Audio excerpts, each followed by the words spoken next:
There is an undeniable mystique that accompanies traditional Chinese medicine, or TCM, a range of traditional medical and therapeutic practices developed in China over thousands of years.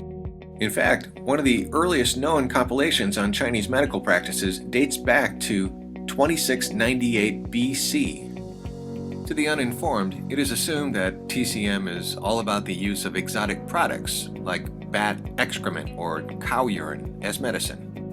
Many also wrongly assume that the diagnosis and treatment offered by TCM practitioners is nothing more than just guesswork, and that these practitioners do not really have actual abilities to discern the patient's symptoms. In truth, traditional Chinese medicine is a complex and centuries-old system that has been shown to be effective in the treatment and management of various ailments ranging from sinusitis to muscle spasms. Chinese herbal concoctions have also shown efficacy in providing migraine reliefs and lower back pain relief and everything in between. The core concepts of traditional Chinese medicine can be found in Chinese philosophy, with Wu Jing and the concept of yin and yang as the primary foundations of both diagnosis and treatment practices. The basic perception of the body in Chinese medicine is that it is a whole, but with separate parts. The parts are designed to work together in harmony, generally by balancing their naturally opposing concepts against one another.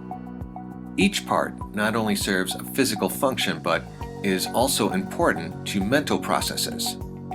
This explains the belief in Chinese medicine that what affects one's physical health also has consequences for one's mental health, with each imbalance in the body having a counterpart imbalance in the mind.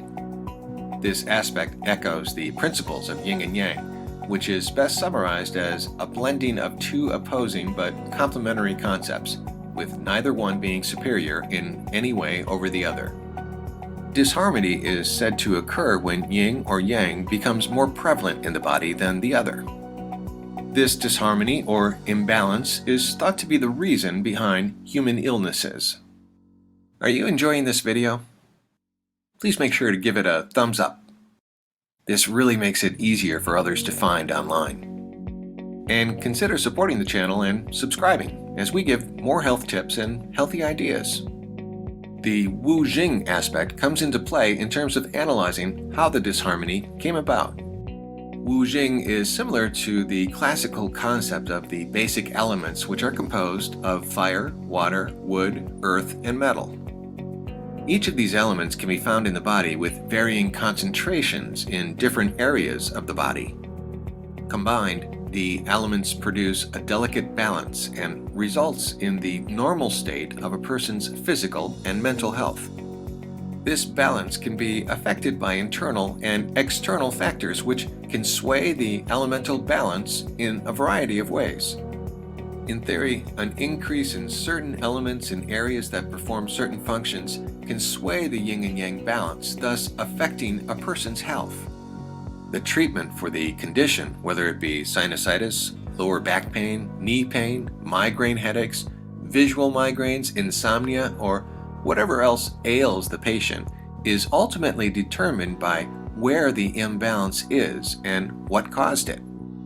For example, an excess of water that swayed the balance more to the yang in the nasal area is sometimes cited to cause problems such as colds and sinusitis. To counter this, a traditional Chinese doctor might prescribe a formula composed of herbs and more exotic ingredients to help suppress the water element and thus restore balance to the yin and yang.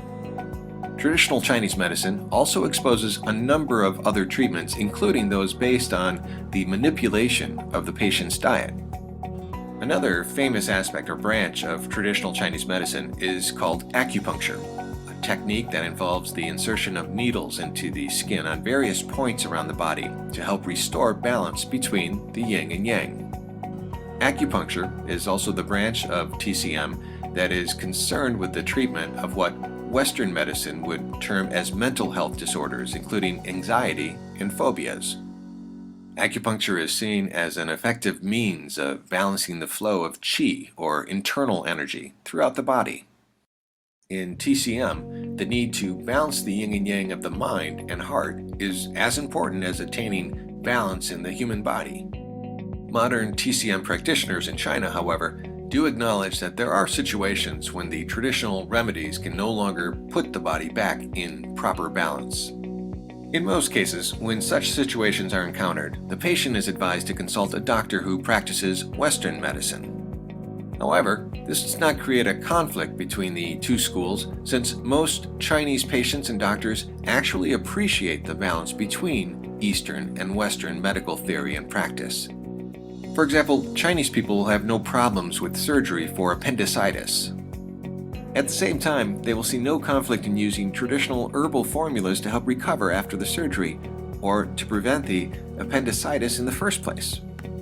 This is often in sharp contrast to the attitude of some practitioners of traditional Western medicine, who tend to dismiss other medical philosophies, theories, or schools as mere quackery.